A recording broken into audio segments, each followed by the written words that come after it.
مجید کے مضامین میں سے ایک مضمون قرآن میں بیان ہوتا ہے جس کا عنوان ہوتا ہے تخویف دنیاوی۔ تخویف کا معنی ہوتا ہے ڈرانا، دنیاوی عذاب سے ڈرانا، دنیاوی پکڑ سے ڈرانا۔ ایک عنوان ہے تخویف اخروی، آخرت کے عذاب سے ڈرانا۔ ایک عنوان ہے بشارت دنیاوی، دنیا میں ایمان اور نیک عمل پر جو اس کو خیر اور بھلائی حاصل ہوتی ہے اس کی خوشخبری دینا، اس کا عنوان ہے بشارت دنیاوی۔ ایک عنوان ہے بشارت اخروی، ایمان اور نیک اعمال پر آخرت میں اس کو جو کچھ ملے گا اس کی خوشخبری دینا، اس کو کہتے ہیں بشارت اخروی۔ یہ ہے تخویف دنیاوی۔ فرمایا وَكَأَيٍّ مِّن قَرْيَةٍ، کتنی ہی بستیاں ہیں، مراد کثرت کے ساتھ بستیاں، یا اشد قوتاً، وہ بڑی طاقتور تھی۔ بستیاں طاقتور تھی، مراد بستیوں میں رہنے والے لوگ طاقتور تھے۔ فلاں شہر بڑا ترقی کر رہا ہے، اس کا مطلب یہ نہیں شہر نہیں ترقی کرتا، شہر میں رہنے والے لوگ وہ ترقی یافتہ ہو رہے ہیں۔ اس کو عربی زبان کے اندر کہا جاتا ہے اسناد مجاز عقلی، عربی زبان میں کہا جاتا ہے اسناد مجاز عقلی۔ میں اس کی ایک مثال دوں، سمجھ آ جائے گی بات۔ ہماری پنجابی زبان میں کہتے ہیں بھائی سر منائیں، اس کا کیا مطلب ہوتا ہے؟ حالانکہ بال کٹوائے جاتے ہیں نا، بھائی ٹوٹی چلدی پئی ہے، حالانکہ ٹوٹی نہیں چل رہی ہوتی، اس کے اندر جو پانی ہے وہ چل رہا ہوتا ہے۔ یہ سڑک کدھر جا رہی ہے؟ سڑک نہیں جاتی، اس کے اوپر چلنے والے لوگ جاتے ہیں۔ اس کو کیا کہا جاتا ہے؟ اسناد مجاز عقلی۔ یہاں پر بھی وہی بات ہے۔ اللہ فرماتے ہیں وہ بستیاں بڑی طاقتور تھی، مراد بستیوں کے اندر رہنے والے لوگ بڑے طاقتور تھے۔ وَكَأَيٍّ مِّن قَرْيَةٍ، کتنی ہی بستیاں جو بڑی طاقتور قوت والے لوگ تھے اس کے اندر، من قَرْيَتِكَ، اے میرے پیغمبر آپ کی اس بستی کے اندر جو لوگ رہتے ہیں نا ان سے وہ زیادہ طاقتور تھے، الَّتِي أَخْرَجَتْكَ، جس بستی سے لوگوں نے آپ کو نکالا ہے، مراد مکہ مکرمہ۔ نبی علیہ السلام مکہ والوں کے تکلیف اور ظلم اور زیادتیوں کی وجہ سے مکہ جیسے عظیم شہر کو چھوڑنے پر مجبور ہوئے۔ اور پہلے میں نے حدیث وہ سنائی، نبی علیہ السلام نے کعبۃ اللہ کو مخاطب کر کے کہا تھا کہ تیرے پڑوس کو چھوڑنے پہ میرا جی اور میرا دل راضی نہیں ہے، لیکن یہاں کے رہنے والے لوگ مجھے یہاں رہنے نہیں دیتے۔ اللہ فرماتے ہیں میرے پیغمبر جس بستی سے آپ کو لوگوں نے باہر نکلنے پہ مجبور کیا ہے نا، ان سے زیادہ طاقتور کتنی ہی بستیاں پہلے گزر چکی ہیں، ہم نے کیا کیا؟ اہلکناہم، ہم نے ان کو ہلاک کر دیا۔ فلا ناصر لہم، کوئی مددگار نہیں تھا ان کا، کوئی مددگار نہیں تھا ان کا۔ اللہ رب العزت کی الوہیت اور اللہ رب العزت کی کبریائی اور عظمت دنیا کے ہر عمل کے اندر ظاہر ہوتی ہے۔ یہاں پر اللہ فرماتے ہیں میں نے ان کو ہلاک کیا، کوئی مددگار نہیں تھا ان کا۔ معلوم ہوا اللہ رب العزت اگر کچھ کرنے کا ارادہ فرما لیں، دنیا کی کوئی طاقت اس کو روک نہیں سکتی۔ ابھی آیت سورہ یاسین کی میں نے نماز کے اندر پڑھی ہے، اللہ فرماتے ہیں انما امرہ اذا اراد شیئا ان یقول لہ کن فیکون۔ سبحان اللہ رب العزت ارادہ کر لیں کسی کام کا تو اللہ اس کو کہتے ہیں ہو جا، وہ ہو گیا۔ سبحان، یعنی اللہ رب العزت کے ارادے ہر حال میں پورے ہونے والے ہیں۔ اور سورہ فاطر میں اللہ فرماتے ہیں ما یفتح اللہ للناس من رحمت فلا ممسک لها، اللہ جس کے لیے رحمت کے دروازے کھول دے فلا ممسک لها، پھر اس کو لیے کوئی بند کرنے والا نہیں ہے۔ وما یمسک، اور جس کے لیے رب اپنے رحمت کے دروازے بند کر دے فلا مرسل لہ، پھر اس کو کوئی کھولنے والا بھی نہیں ہے۔ یہ اللہ رب العزت کی الوہیت ثابت ہو رہی ہے۔ اللہ فرماتے ہیں میں نے ہلاک کیا، کوئی مددگار نہیں تھا ان کا۔ اور ہوتا بھی اسی طرح ہے کہ اللہ رب العزت کے کاموں کے آگے رکاوٹ ڈالنے والا دنیا کے اندر کوئی ہے ہی نہیں جو رب کے ہونے والے کاموں کو روک سکے۔ یہی مطلب ہے لا الہ الا اللہ کا۔ افمن کان علی بینۃ من ربہ، آگے اللہ رب العزت مومن اور کافر ان دونوں کا تقابل بیان کر رہے ہیں۔ ایک طرف مومن ہے، ایک طرف کافر ہے، یہ دونوں کبھی آپس میں برابر ہو سکتے نہیں ہیں۔ اللہ فرماتے ہیں افمن کان علی بینۃ من ربہ، ایک بندہ وہ ہے جس کو رب نے ہدایت دی اور اپنے رب کی طرف سے وہ واضح دلائل کے اوپر ہے، اس کے پاس ایمان ہے، ایمان کے اوپر اس کے پاس واضح دلائل ہے، قرآن ہے، شریعت ہے، سب کچھ ہے۔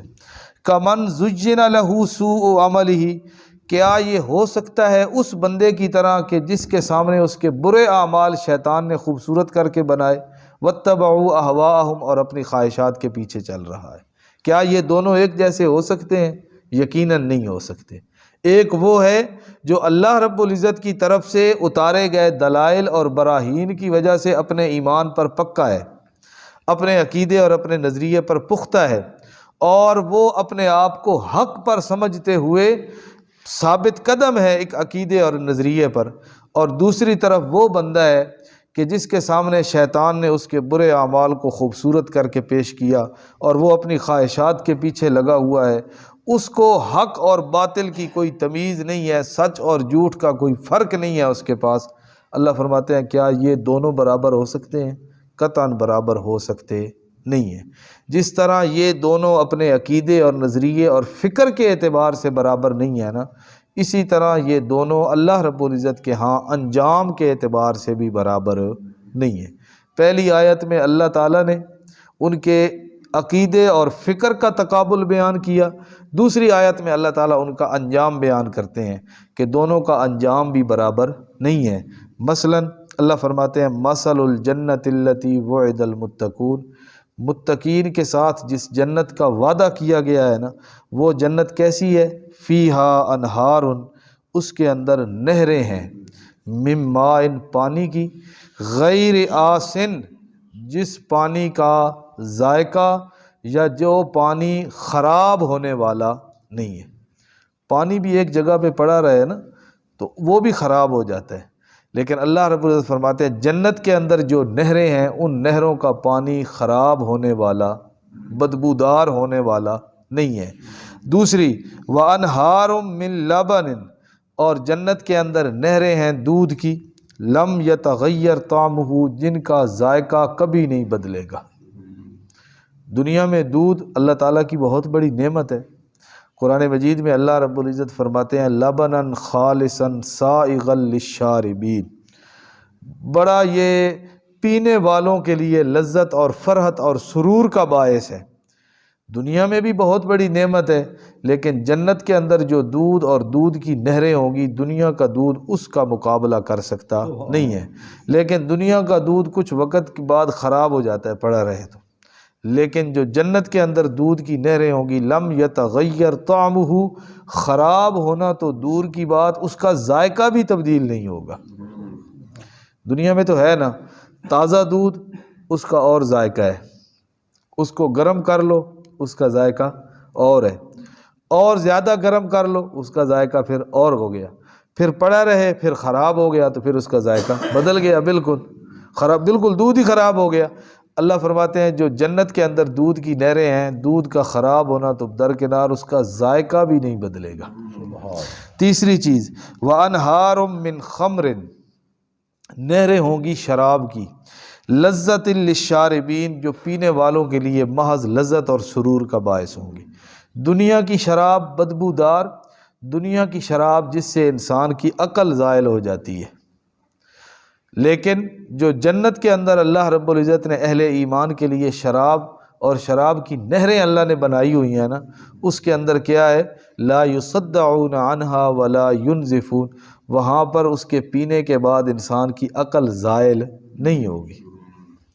اور سورۃ الدہر میں اللہ رب العزت فرماتے ہیں بالکل آخر میں کہ وَسَقَاهُمْ رَبُّهُمْ شَرَابًا طَهُورًا، اللہ فرماتے ہیں میں خود پلاؤں گا ان کو، وَسَقَاهُمْ رَبُّهُمْ، پلائے گا ان کو ان کا رب، شرابًا طہورا، وہ پاکیزہ شراب، اور وہ ایسی پاکیزہ کہ جو پیے گا اس کو ایک خاص قسم کا فرحت اور سرور حاصل ہوگا۔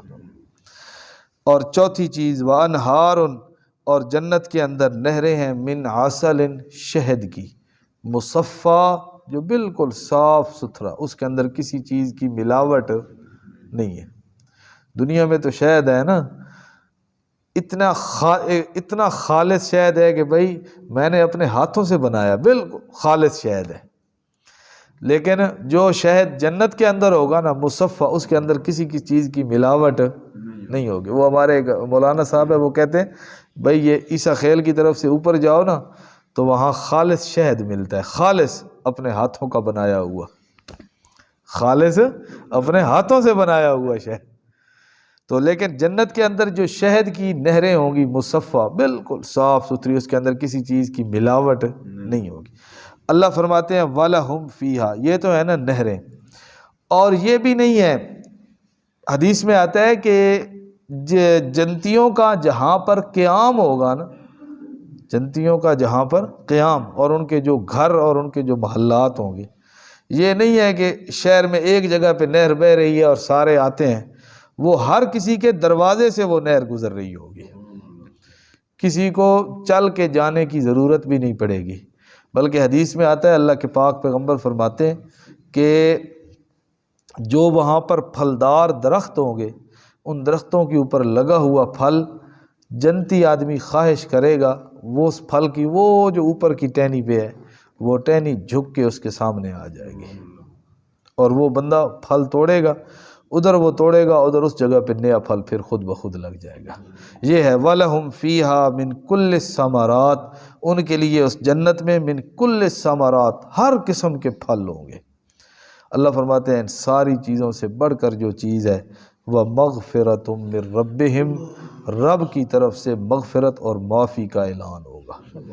اللہ رب العزت کہیں گے وَلَكُمْ فِيهَا مَا تَشْتَهِي أَنفُسُكُمْ، آج کے دن تم سے کوئی پوچھ گچھ نہیں ہے، جو مرضی کرو، جو مرضی کھاؤ، جہاں آؤ جاؤ، وہ ساری پابندیوں والی زندگی اور وہ پابندیوں والا زمانہ تم دنیا کے اندر گزار کے آ گئے، اب تمہارے لیے آزادی ہی آزادی ہے۔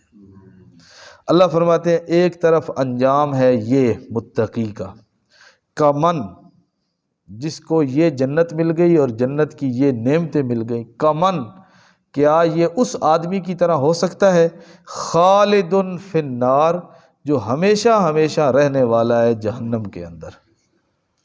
جنت کی ان نعمتوں سے نفع اٹھانے والا بندہ کیا اس آدمی کی طرح ہو سکتا ہے جو جہنم کی آگ کے اندر ہمیشہ ہمیشہ جس نے رہنا ہے۔ وَسُقُوا مَاءً حَمِيمًا، اور ان کو پلایا جائے گا پانی وہاں پر حمیمہ، گرم کھولتا ہوا، فَقَطَّعَ أَمْعَاءَهُمْ، گرم پانی تو دنیا میں اچھا نہیں لگتا، دنیا میں بھی بندہ خواہش کیا کرتا ہے ٹھنڈے پانی کی۔ ٹھنڈا پانی یہ اللہ تعالیٰ کی نعمتوں میں سے ایک بہت بڑی نعمت ہے، ٹھنڈا پانی اللہ کی نعمتوں میں سے بہت بڑی نعمت ہے۔ حضرت مولانا اشرف علی تھانوی رحمۃ اللہ علیہ کے بارے میں آتا ہے کہ آپ کی جو خانقاہ تھی نا، خانقاہ امدادیہ تھانہ بھون میں، تو وہاں پر لوگ آ کے رہتے تھے اپنا تصوف، اصلاح، تزکیہ کے لیے۔ تو حضرت تھانوی رحمۃ اللہ علیہ وہاں پر جو کھانا وغیرہ تیار ہوتا تھا، دال یا جو چیز، وہ ایک معمولی سا کھانا ہوتا تھا، لیکن حضرت تھانوی رحمۃ اللہ علیہ پانی کا، ٹھنڈے پانی کا خوب اہتمام کیا کرتے تھے، بھئی پانی ٹھنڈا ہونا چاہیے۔ تو کسی نے ایک دن حضرت تھانوی سے عرض کی، حضرت جی پانی پہ تو بڑی توجہ دیتے ہیں کہ ٹھنڈا پانی، کبھی یہ دال اور کھانے پہ بھی کوئی توجہ دے دیا کریں۔ تو حضرت تھانوی رحمۃ اللہ علیہ نے کہا کھانا جتنا اچھا کھا لو نا، اس طرح بندہ سبحان اللہ نہیں کہتا۔ جس طرح انسان کو پیاس لگی ہوئی ہو اور گرمی کا موسم ہو اور ٹھنڈا گلاس پانی کا منہ جسم میں جائے نا، تو روح سے سبحان اللہ کی آواز نکلتی ہے۔ کھانا جتنا مرضی اچھا کھا لو، لیکن انسان کے جسم کا روح روح سبحان اللہ نہیں کہے گا، ٹھنڈا پانی اندر جائے گا نا تو انسان خود بخود انسان کی زبان سے نکلے گا الحمدللہ سبحان اللہ۔